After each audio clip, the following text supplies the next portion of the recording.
Hi, I'm Seth Black-Diamond, and you're watching Milkshakes Opera, where I sit down with people living the dream with Opera Tampa and get the inside scoop. This is the special summer edition.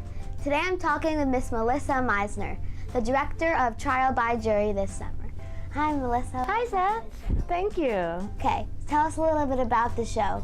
Who was W.S. Gilbert and Arthur Sullivan? So Gilbert and Sullivan were a partnership they collaborated on writing all these comic operas.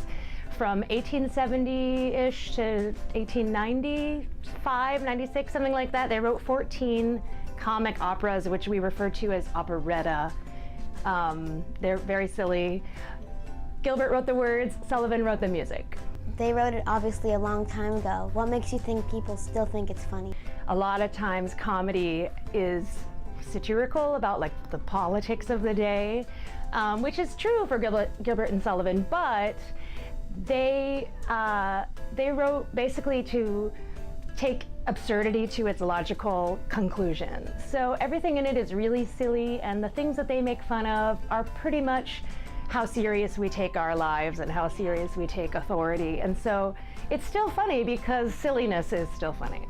So you work with Opera Tampa, and everyone loves Opera Tampa because of how much fun they have. Yeah. What was your favorite rehearsal and why, and what show was it in?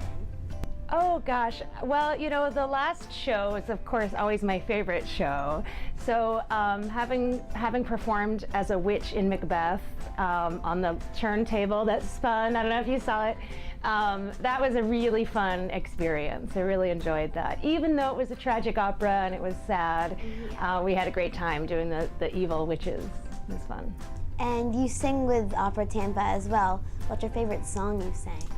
My favorite thing to do with Opera Tampa singers is the Rigoletto Quartet, because it's really exciting music and it's really challenging for the tenor and not for anybody else.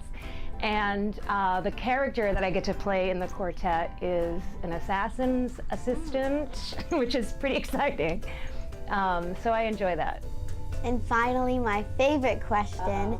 If opera was a milkshake, what flavor would it be? Well, this opera I think would be banana because of how silly the show is. We'll see you at the show, and we'll see you next time on Milkshakes Opera.